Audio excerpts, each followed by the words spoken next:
Hi, I'm Ben Secret, and today we're going to be looking at how we can add some natural colorizing to a black and white image. So you can start off with a color image, of course, and just desaturate it here. And the first thing I'm doing is adding a color balance layer. And here I'm just dialing in some kind of reddish orange to act as a skin color.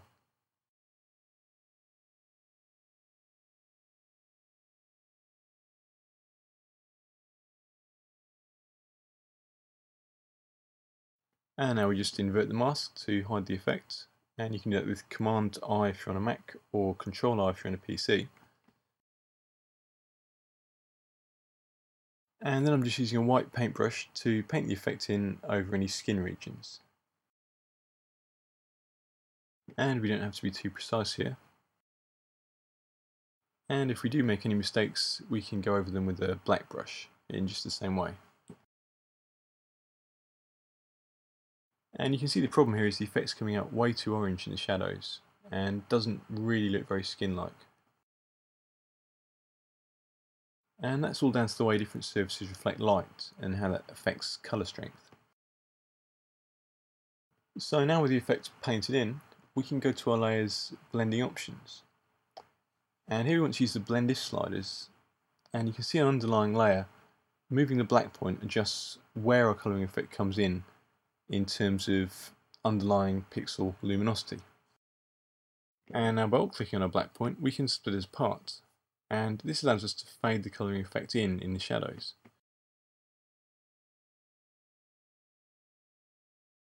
And we can do the same with the highlights. So our brightest, most highlights will be desaturated.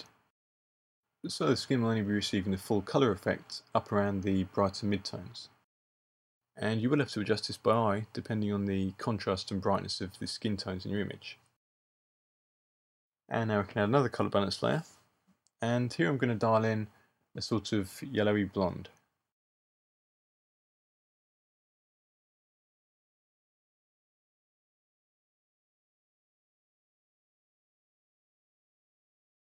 And here I'm also going to the highlights and just subtracting a bit more blue, which should give us a slightly more golden tone to the yellow.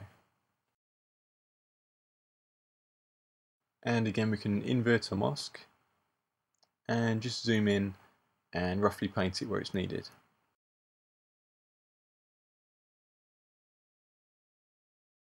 And this time we just want to get rid of some of the colouring in the darker hair roots. So again I'm going to go to blending options and just split apart the black point to fade the colouring effect in. And I'm not sure what colour the dress was in the original image, but here I'm just adding another colour balance layer and I'm going for a sort of lime green.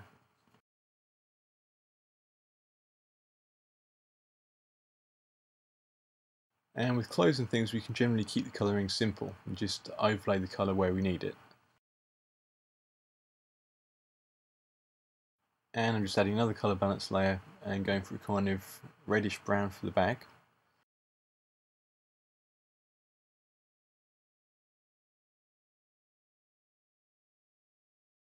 And adding another colour balance layer to dial in a green for the shoes.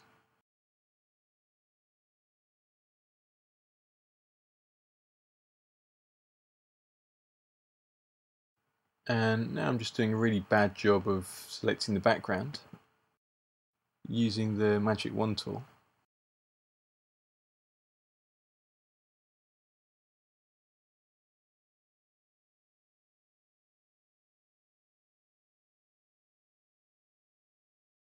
And we can usually clean this up a bit by going into quick mask mode.